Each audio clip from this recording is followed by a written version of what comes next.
tayo. Eto na. Next na ang ating Queen Star, Sexy Lady.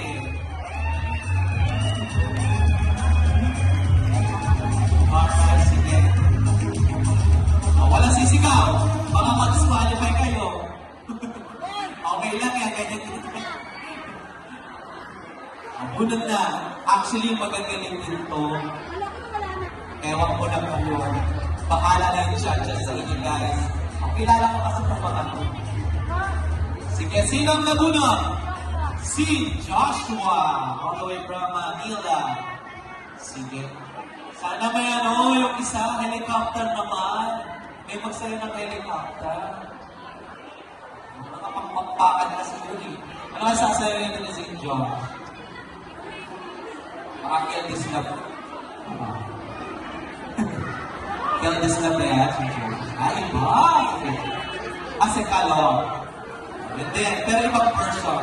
There you go! Queen Star and si Joshua.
course, St. George.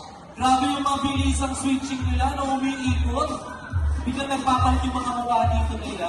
Alright guys, mga Mamshi, Estinas, kasama na po natin ang isa sa mga puting counselor from the District Group.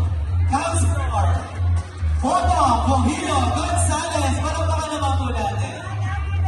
And Consi, magandang hapon po. Pabati ka na, okay lang. Rest na muna. Sige, huwag na natin patagalin yan. Magandang hapon po sa lahat.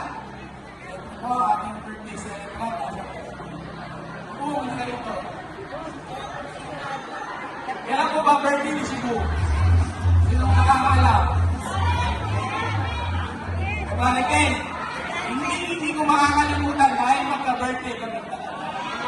Pero, ito naway birthday natin, kung maging puno ng pagpapala, natin makatulong sa mga tao, at huwag na huwag kang okay? So, sa lahat po, magandang hapon muli, and happy birthday sa akin. Thank you so much, Consi Bottom. Yan. Si Consi lang naman ang isa sa mga major sponsor. Ewan mo ba, no? Siya lang yung kakaibang counselor dito sa Mandaluyong na may hotdog. No, may pa-hotdog yan si Consi. Pero, alam mo ba, ano yung pangtawid gutom yan? Hotdog, di ba? Pero, ikit pa doon, malaki po ang natutulong ni Consi, special na mga super group. Isa ni Consi sa mga nagsusuporta po